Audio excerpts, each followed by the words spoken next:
This is Margie's TV Official. Good morning, good morning. It's November 17. Andito ako ngayon guys sa De La Salle University, Dasmariñas, Cavite. Good morning. Andito ako ngayon guys sa school ng aking panganay. At ako'y nagbayad sa kanya guys, sa kanyang balance, kakulangan sa tuition fee niya. Pero nakabayad na ako.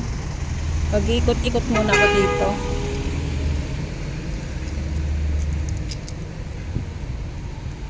Ikot-ikot muna ako.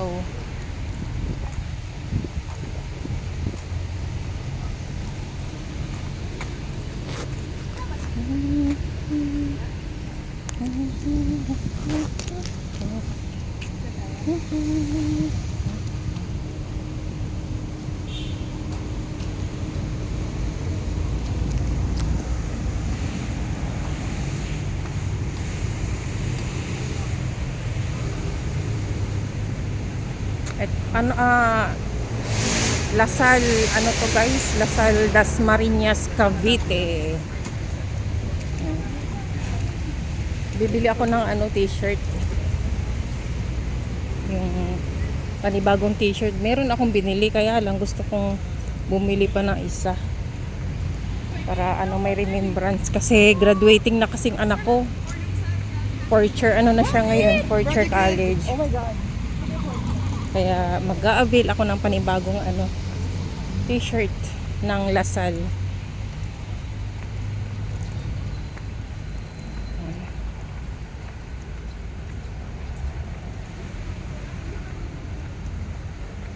Shout out sa lahat ng team classmates, sa team Pasaway, team Mother Earth, team Wakwak, team Butete.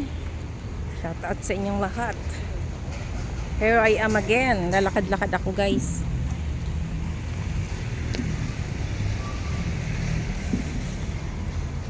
Ginagawa guys ang ngayon. Ang La Salle ginagawa.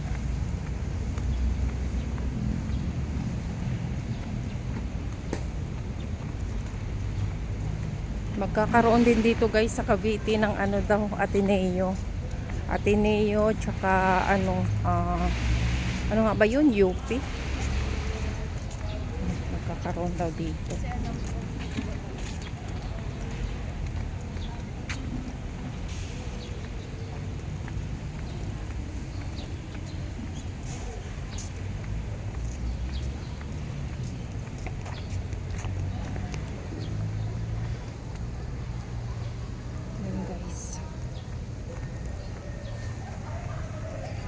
Shout out kay Sisi Bisaya ng Australia, kay Sisi Arsenia. Sana maka na yung anak mo Sisi ko i-recover sa kanyang karamdaman.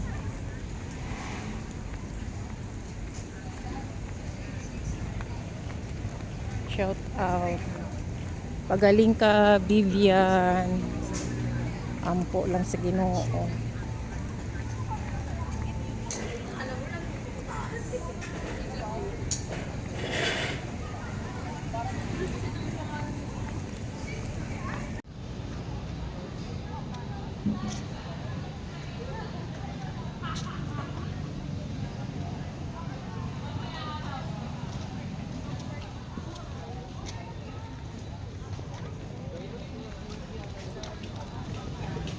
Ito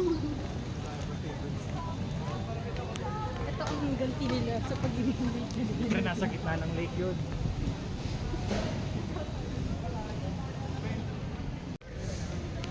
Hi guys.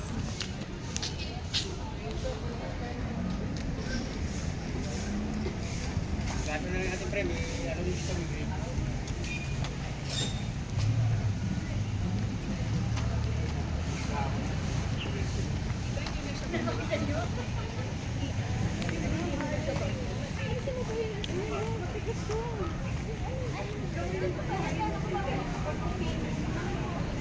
Uwi na ako ngayon guys. Nagugutom na ako.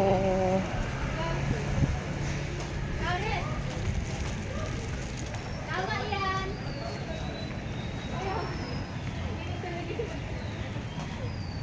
Nagugutom na ako.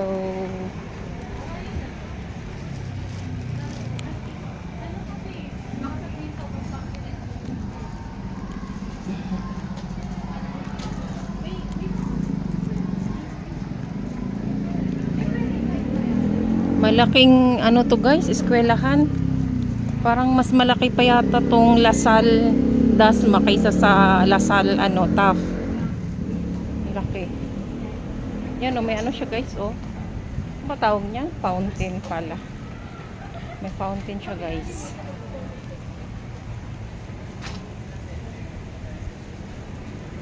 Yan o. Ito muna ako sa baba. Ito muna tayo guys. Yan. Yan, ang lawak na itong eskwelahan na to. Grabe.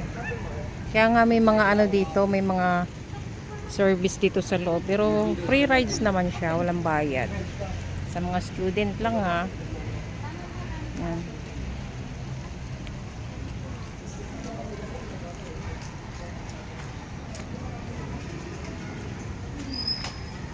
Dami mga ano dito, mga estudyante. Dami mga estudyante.